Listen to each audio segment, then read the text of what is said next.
کو اٹھا کے دیکھیں تو بعض فضیلتیں ایسی ہیں اگرچہ وہ فضائل اور وہ فضیلتیں تمام اہل بیت اطہار میں پائی جاتی ہیں، لیکن کچھ فضیلتوں کو کچھ اہل بیت کی شخصیات کے ساتھ مختص کیا گیا. جیسے علم یقیناً 14 معصومین کے پاس برابر ہے. ہمارا پہلا بھی محمد ہے، اوسط بھی محمد ہے اور آخر بھی محمد ہے. علم سب کے پاس برابر ہے، لیکن جیسے ہی علم کا تصور آتا ہے تو ذہن کس کی طرف جاتا ہے؟ باب مدینۃ العلم کی طرف، حضرت امیر کی طرف. اسی طریقے سے جب نشر علم کی بات آتی ہے تو ذہن کس کی طرف جاتا ہے؟ یا 5ویں امام یا 6ٹھے امام کی طرف. اسی طرح بعض چیزیں اہل بیت کی بعض شخصیات کے لیے مختص کی گئی. اسی طرح جناب صدیقہ سلام اللہ علیہا کے بہت سارے امتیازات ہیں. انہی امتیاز میں سے ایک امتیاز محوریت و مرکزیت ہے. محوریت و مرکزیت ہے. یہی وجہ ہے مولا نے فرمایا ہم تمام لوگوں پر حجت ہے. اس زمین پہ جتنے ذرات ہیں، جتنے لوگ ہیں، جنات، حیوانات، انسانات، سب پر ہم حجت ہیں. لیکن ہماری جدہ فاطمہ ہم اماموں پر حجت رکھتی ہیں. ایک صلوات پڑھیں گے جو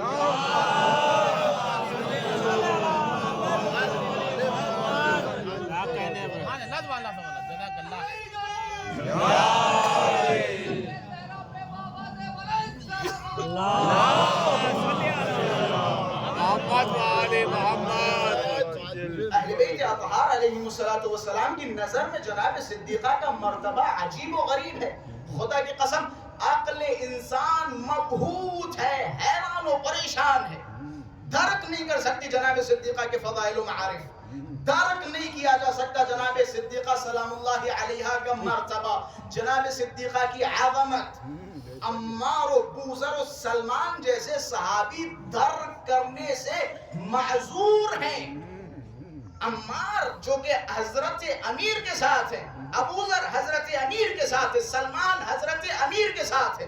لیکن بعض مقامات ایسے ہیں جہاں رک گئے، اپنا سر پکڑ لیا کہ میری سمجھ سے باہر ہے. میں نے کل ایک اشارہ کیا تھا، ابا بصیر جیسا صحابی جیسے مقام حضرت زہرا سلام اللہ علیہا سنتا ہے تو زبان خاموش ہوتی ہے اور فرماتا ہے فما قدرت علی المنطق، میں بول نہیں پا رہا ہوں، میں حیران و پریشان ہوں، میں کروں تو کیا کروں. یہ مقام شہزادی کو اللہ تبارک و تعالی نے عطا فرمایا. جناب سلمان جناب عمار کی خدمت میں آئے، کسی فضیلت پہ گفتگو ہو رہی تھی. جناب عمار نے فرمایا سلمان ذرا قریب آؤ، میں تمہیں بتاتا ہوں مقام صدیقہ کبریٰ کیا ہے. میں حیران ہوں، میں پریشان ہوں، مجھے سمجھ میں نہیں آ رہا. اب جناب عمار جناب سلمان کو بتا رہے کہ میں حضرت امیر کے ساتھ گھر میں گیا، میں نے دیکھا حضرت امیر جیسے ہی شہزادی سلام اللہ علیہا کے پاس بیٹھے، علم پہ گفتگو ہوئی. شہزادی سلام اللہ علیہا نے یہ دیکھے مقام صدیقہ کبریٰ. شہزادی نے حضرت امیر کی طرف خطاب کیا اور فرمایا یا علی ادن، ذرا میرے قریب آئیے، میرے پاس پڑھیے. لأحدثك بما كان وبما هو كائن وبما هو كائن وما يكون الى يوم القيامة. علی میرے قریب آئیے، میں آپ کو بتاتا ہوں کیا ہوا یا کیا ہو رہا ہے یا قیامت تک کیا ہوگا. میں نے کہا نا بعض مقامات ایسے ہیں کہ جہاں ہمارے اور آپ کی سمجھ سے باہر باتیں.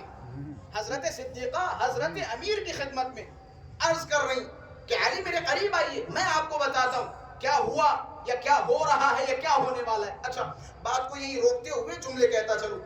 دیکھیں اہل بیت اطہار کی زندگی، ممکن ہے سوال پیدا ہو کہ جناب کیا حضرت امیر کو نہیں پتا تھا؟ حضرت امیر خود عالم الغیب رکھتے ہیں، عالم غیب کے مالک ہیں، غیب کا علم رکھتے ہیں، تو یہ جناب صدیقہ سلام اللہ علیہا کے پاس جا کے پوچھنے کی کیا ضرورت. یہ دیکھیں اہل بیت اطہار کی شخصیت اگر آپ اٹھا کے دیکھیں تو یہ کوئی نئی چیز نہیں ہے. بہت سارے مقامات پہ ایسی باتیں ملے گی.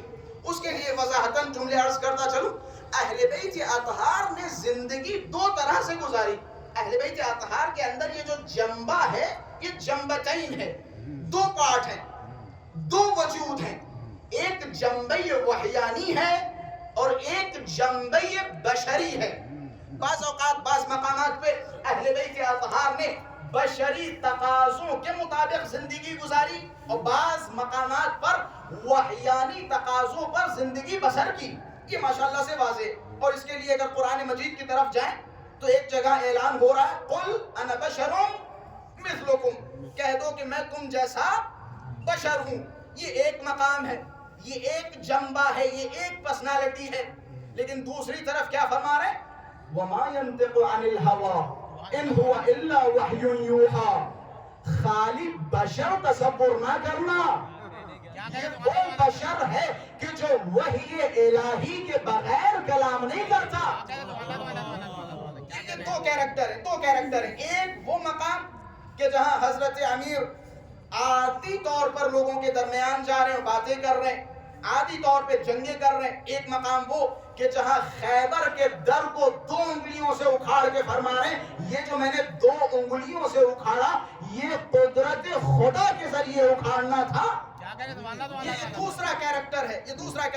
ایک صاحب دوڑتے ہوئے حضرت امیر کے پاس آئے اور کہنے لگے مولا آپ کے پاس اتنے اسم اعظم ہیں، پھر آپ شام والے سے لڑ کیوں رہے ہیں؟ جب اللہ نے آپ کو اتنا پاور دیا، اتنی طاقت دی، تو آپ کیوں لڑ رہے ہیں؟ اسم اعظم کے ذریعے ایک اشارہ کیجئے، یہ سارے کے سارے ختم ہو جائیں گے، ضرورت ہی نہیں ہے لڑائی کی. حضرت نے فرمایا سنو، اللہ نے ہمیں مقام دیا تو اس کا ہرگز یہ مطلب نہیں کہ ہر جگہ اور ہر مقام پر ہم ان وحیانی تقاضوں کے مطابق زندگی بسر کریں. اگر ایسا ہو تو امام حسین کربلا معلی کے میدان میں کھڑے، انبیاء کے لشکر آ رہے ہیں، ملائکہ کے لشکر آ رہے ہیں، ملائکہ چیخے لگا رہے ہیں یا ابا عبداللہ الحسین آپ اجازت دیجئے، یہ جو آپ حل من ناصر ینصرنا کی آواز بلند کر رہے ہیں آپ ہمیں اجازت دیجئے، ان سب کو ہم ختم کر دیں گے، آپ ایک اشارہ فرمائیے. لیکن مولا فرمانے نہیں، یہ ہمارا امتحان ہے، ہمیں بشری تقاضوں کے مطابق یہ لڑائی لڑنی ہے. حضرت امیر کے پاس جب یہ صاحب آئے تو حضرت امیر نے یہ سمجھایا اور سمجھانے کے بعد یہ بھی بتا دیا کہ یہ تصور نہ کرنا کہ ہمارے پاس طاقت نہیں ہے. حضرت نے فرمایا ٹھیک ہے میں تمہیں ان اسم اعظم کا ایک جلوہ دکھائے دیتا ہوں. روایت کے الفاظ ہیں مولا نے ہاتھ بڑھایا، ہاتھ کھینچا، کیا دیکھا؟ ہاتھ میں داڑھی کے بال، ہاتھوں میں داڑھی کے بال. حضرت کے چہرے پہ مسکراہٹ کہ میں نہیں بتاؤں گا یہ ہاتھوں میں داڑھی کے بال کس کے ہیں، لیکن شام سے آنے والے قافلوں کا انتظار کرو. اب جب شام سے آنے والے قافلے کوفہ میں وارد ہوئے، قافلے دوڑتے ہوئے لوگوں کے پاس پہنچے کہ ہم نے شام میں عجیب و غریب منظر دیکھا. کہ کیا منظر دیکھا؟ کہ میں نے دیکھا حاکم شام تکبر و گھمنڈ و غرور کے ساتھ اپنے تخت پہ بیٹھا تھا، اچانک غیب سے ایک ہاتھ آیا، گال پہ لگا، منبر سے نیچے گرا. تو جیسے ہی کوفے والوں نے سنا کہ اتنا تم نے بتا دیا ہے آگے ہم سے سنو، وہ ہاتھ جو غیب سے آیا تھا وہ کسی اور کا نہیں بلکہ ید اللہ علی کا ہاتھ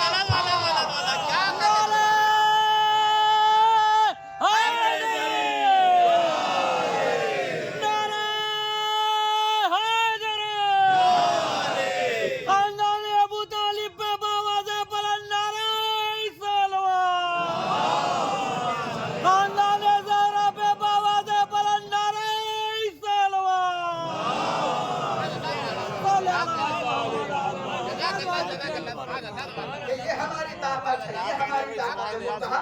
تم یہ نہ سوچنا. اب ظاہر سی بات ہے کچھ مقامات ایسے جہاں بشری تقاضوں کے مطابق زندگی بسر کی اور بہت سارے مقامات ایسے جہاں وحیانی تقاضوں کے مطابق زندگی بسر کی. تو لہٰذا حضرت امیر عمار فرما رہے ہیں سلمان سے کہ حضرت امیر جب شہزادی کے پاس پہنچے، شہزادی نے ادنو الیہ، اے علی میرے قریب آئیے، لأحدثک بما کان وبما ہوا کائن وما یکون الی یوم القیامہ. علی مجھ سے قریب آئیں، میرے پاس آئیں، میں آپ کو بتاتی ہوں کیا ہوا یا کیا ہو رہا ہے یا قیامت تک کیا ہوگا، میں بتاتی ہوں. روایت کے الفاظ عمار کہتے میں نے علی ابن ابی طالب کے چہرے کو دیکھا. علی ابن ابی طالب فوراً بلند ہوئے, رسول اعظم کے پاس پہنچے. اچھا بعض مقامات ایسے بھی ہیں جہاں حضرات معصومین ہم تک کچھ پہنچانا چاہتے ہیں, ہمیں کچھ سمجھانا چاہتے ہیں, گویا حضرت امیر ان تمام باتوں کے ذریعے بتانا چاہتے ہیں کہ دیکھو میری زوجہ فاطمہ کا مقام کیا ہے, دیکھو فاطمہ کا مقام کیا ہے. اب جیسے حضرت رسول اعظم کے پاس حضرت امیر پہنچے, کیا دیکھا؟ رسول گرامی کے چہرے پہ مسکراہٹ. کہ علی آپ بتاتے ہو یا میں بتاؤں؟ آپ بتاتے ہو یا میں بتاؤں؟ اچھا رسول گرامی کے سامنے علی سے بڑا تو کوئی مؤدب ہے نہیں, علی سے بڑا تو کوئی مؤدب ہے نہیں. اگر ادب کرنا ہو رسول گرامی کا, ادب سیکھنا ہو تو علی ابن ابی طالب کے